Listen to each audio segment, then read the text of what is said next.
Vijay CM ஆகிவிட்டார். ஆட்சி நடந்துகிட்டு இருக்கு. தமிழ் திரையுலகில் சேர்ந்த பலர் அப்பாயின்மெண்ட்டிற்காக ஒரு பக்கம் காத்துக்கிட்டு இருக்காங்க. இன்னொரு பக்கம் விஜய் சிஎம் ஆயிட்டாரு, ஆட்சி அதிகாரத்தில் உட்காந்துட்டாரு.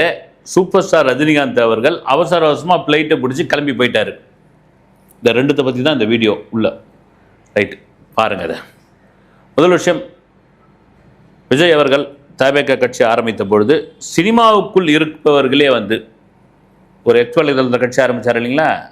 சினிமா இண்டஸ்ட்ரியை சேர்ந்த, நான் பேர் சொல்ல விரும்பலை, பேர் சொல்லவும் வேணாம், எனக்கு தெரிஞ்ச சில சினிமாக்காரர்களே ஃபோன் பண்ணி பேசினாங்க வந்து, இதெல்லாம் ஏங்க விஜய்க்கு வேண்டாத வேலை, விஜயெல்லாம் வந்து ஒரு சீட்டு கூட வாங்க மாட்டாருங்க, விஜயெல்லாம் தொடர்ந்து அரசியலே பண்ண முடியாதுங்க, எவ்வளோ வன்மம் பாருங்க. தன்னுடைய சக நடிகர், தன்னுடைய சினிமா தொழிலை சேர்ந்தவர், இன்னும் கேட்டால் தமிழ் சினிமாவுடைய உச்ச நடிகர், அவர் நடித்தா அந்த படம் வந்து சூப்பர் டூப்பர் ஹிட்டு, அந்த படத்திற்காக தியேட்டருக்காரங்க டிஸ்ட்ரிபியூட்டருங்க காத்துக்கிட்டு இருக்காங்க, அவர் தான் உச்சம். ஆனால் அவரை நேரில் பார்க்கும்போது அவ்வளோ பிரமாதமாக பேசுவாங்க. அது சினிமாக்காரர்களுடைய மனிதனுடைய இயல்பே அதுதான். ஆனால் அரசியலுக்குள்ளே வந்துட்டார். தமிழக வெற்றி கழகம்னு ஒரு கட்சி ஆரம்பிச்சிட்டாரு. அந்த கட்சி சம்மந்தமாக எல்லாரும் பேசிக்கிட்டு இருக்காங்க. நானும் யூடியூப்பில் பேசிகிட்டு இருக்கேன். வரிசையாக ஃபோன்லாம் வருது, அத்தனையும் நெகட்டிவான ஃபோன்ஸு. அப்புறமா அவருடைய விக்கிரவாண்டி மாநாடு, அது அடுத்தடுத்த சுற்றுப்பயணம், அது எல்லாம் வந்து கரூர் சம்பவம் வந்தப்போ மறுபடியும் ஒட்டு மொத்தமாக எல்லா சினிமாக்காரர்களும் குசு குசுன்னு பேசிக்கிறாங்க. என்ன வந்து குசு குசுன்னு பேசிக்கிறாங்க.